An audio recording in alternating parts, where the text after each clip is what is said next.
It is great to be joined today by Peter Simi, who is a professor of sociology at Chapman University, also co-author with Robert Futrell of the book American Swastika: Inside the White Power Movement's Hidden Spaces of Hate. So much to talk about, particularly now, but maybe we'll start sort of with how you first started researching in this area. From a pretty early age, I read you were sort of aware of and kind of cataloging racist incidents that you would observe. How did you first get into this? Well, yeah. So starting pretty young, around maybe the age of about 9, I did do that. I wasn't doing research per se because I didn't know what that was. I was noticing things in my environment that appeared to be racist, and that was something, an interest that was sparked in part by growing up with a kind of an older brother slash father figure who's African American, and kind of seeing racist things, kind of looking at it from his perspective. And then also my mother, kind of at a young age, taught me about hate groups and kind of the history of hate groups. And we watched a PBS documentary about the Ku Klux Klan at a pretty young age that made a big impact on me. And so, starting early on, I was just trying to really understand kind of why there are these kind of beliefs and feelings about different groups based on racial differences or religious differences or sexual orientation. But really in grad school, about 1996, I started formally studying hate groups. And then in the winter of 97, I actually started spending time with active members of hate groups. So let's go to that. I mean, how does that start? Because our audience will remember when I interviewed Daryl Davis, Mhm. who spends time with KKK members, neo-Nazis, white supremacists, without sort of trying. His relationships have led to many of them abandoning their beliefs. Talk a little bit about you, not as a black man like Daryl Davis, how you Right. started spending time with these groups. Yeah, I mean, Daryl's work is amazing, but his approach is a little bit different because I'm coming at more as a kind of a researcher trying to understand these individuals and the groups that they belong to on their terms. So I'm trying to build relationships in a way to where they feel comfortable kind of opening up to me about how they got involved and what their thoughts are and views are about the world. So I'm using a very kind of approach where I'm trying to build rapport, where I'm trying to make them feel like, in some ways, I might be sympathetic to them. And so there's, some ethical issues obviously involved with that, but I felt it was necessary for folks to feel comfortable, to feel like they weren't being judged by me, to kind of, you're not in agreement with things you don't agree with. You listen a lot and really, don't offer necessarily any critical feedback about things, in order for them to kind of open up to you. And so that process for me, I started by writing a letter to a group. They had a PO box. This is 1997, so it's the early days of the internet. And this group responded back. I told them I wanted to meet real people involved with these groups and compare it to media demonizations.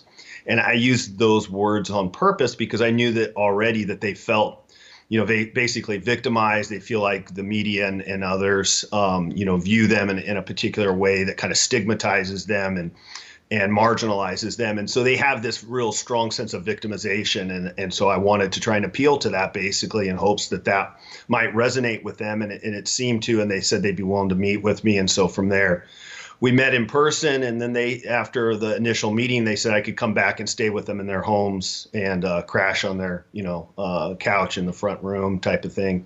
So And when you're yeah. with some of these individuals, other than hmm the white supremacist, neo-Nazi, KKK, whatever beliefs, is it otherwise sort of like just hanging out with your friends, or are there some other sort of key differences that pervade their entire day to day? It's a little bit of both. I mean, there are some kind of eerie similarities where you feel like, wow, this is a lot like hanging out with people I've went to school with, and there's some similarities there. On the other hand, there's for the folks that are deeply involved and strongly committed to these views and the larger movement. I mean, it really is a lifestyle to where it permeates their everyday living in the sense of where they decorate their homes in some cases with, say, portraits of Hitler, or have Nazi banners, that kind of thing around the home. They watch TV in a particular way, so they filter the news through their kind of white supremacist lens. So even watching a TV show can become a big, they're kind of complaining about multiculturalism, they're complaining about liberalism, that kind of thing. Yeah. Going to the grocery store can become an ordeal because they happen to, get cut off, and the driver coincidentally happens to be someone of a different racial or ethnic group, and this turns into a big commotion. So in a way that there's certain similarities, and in a way that, because their lifestyle is such that where they're so committed to these beliefs, it really does distinguish them in some pretty dramatic ways. When I read the book Donnie Brasco, which of course is the retelling by former undercover FBI agent Joe Pistone of his time undercover with the New York, different families of the New York Mafia, he talks about being around homophobic comments and anti-Semitic comments and that type of thing, and sort of adopting an attitude of kind of like a nonchalance and kind of like indifference. He doesn't participate, Yep. But again, he's playing a character as an undercover FBI agent. Do you feel as though when you are with these individuals, in a sense, you're playing a character because you are being upfront about the fact that you're doing research at the same time you're not reacting to each comment in the way you would maybe as an academic? What's your sense of your role in that way? Yeah, I think there are some interesting similarities there. I mean, I think, we all play roles in different situations that we develop to kind of navigate that situation or adapt to the environment. And in this particular environment, I felt like I had to do that to be able to get along. And so, yeah, I did laugh at jokes that I thought were disgusting. I did nod in approval about ideas that the white race is on the verge of extinction. I don't believe that, obviously, but these are things that I had to kind of feign agreement about. I didn't run around. I wasn't doing Nazi salutes or dressing like, in their uniforms or things like that. But there were occasions even where, depending on the gathering, in some circumstances, people actually just assumed that I was part of their group, or I was part of a different group that was associated with the event. And so in some cases, people just assumed that I was one of them. And if they would, if they made that assumption clear to me, then I would correct them. But if they didn't, then I would just let them assume whatever they assume. So, and in some of the gatherings where there's a fairly large number of people, obviously it's not possible for everyone to know that you're there doing research. So some folks just assume that you're an attendee like they are. So it did require developing a kind of certain persona that was very different than obviously who I am really, in an authentic sense. So what did your research turn up about the sort of entryway into these beliefs? I've interviewed Scott Shepard, former KKK, Frankie Mink, who's a former neo-Nazi.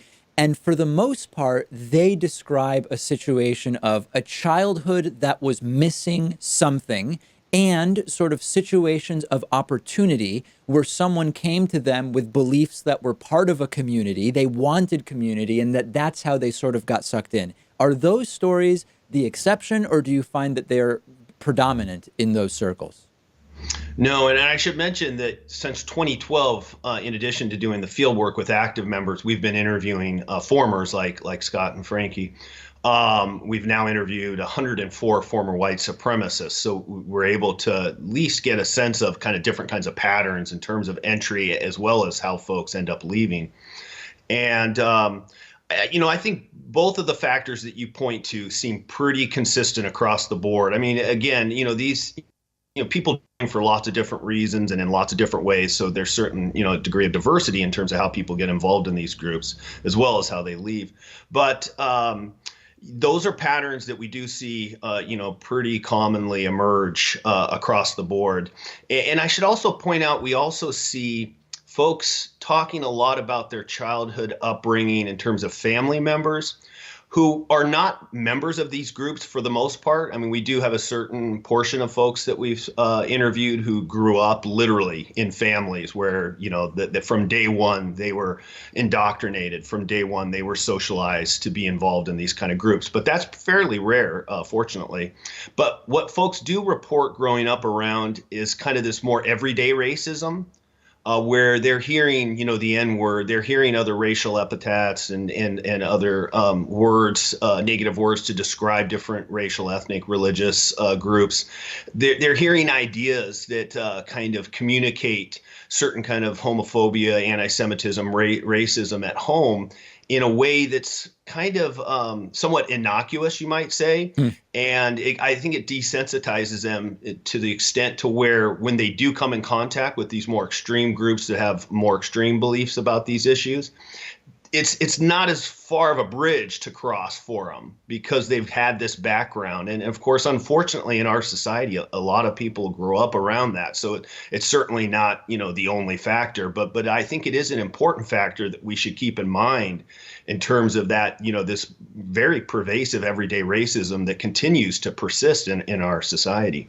We'll talk in part 2 of the interview about the current political climate, but before we get to that specifically, Sure. when it comes to people that get out of these movements, when I speak to folks like Daryl Davis, for example, the people he knows who get out tend to be more on the side of they reconsider their beliefs and they realize that they were wrong or their views are deplorable or discriminatory, whatever.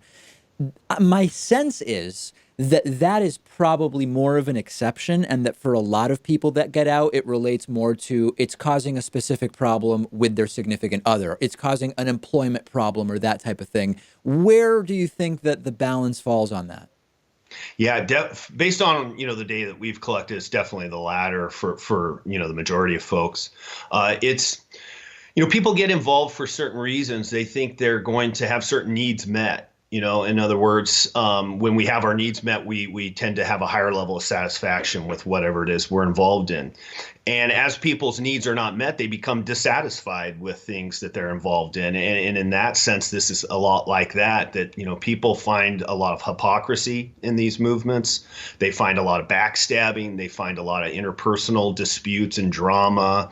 And they find in many cases, people are saying one thing and doing another. And so as these kind of this disenchantment starts to build, people start to, say, well, why am I actually doing this? Is it really giving me what I thought it would give me?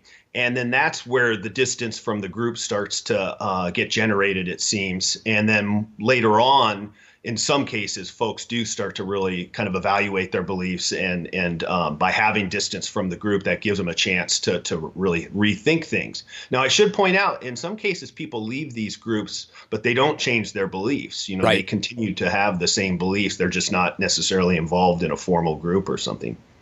Let's pause our conversation there. We've been speaking with Peter Simi, who's professor of sociology at Chapman University, co-author of the book with Robert Futrell, American Swastika, Inside the White Power Movement's Hidden Spaces of Hate. And we will pick up our conversation with him right there.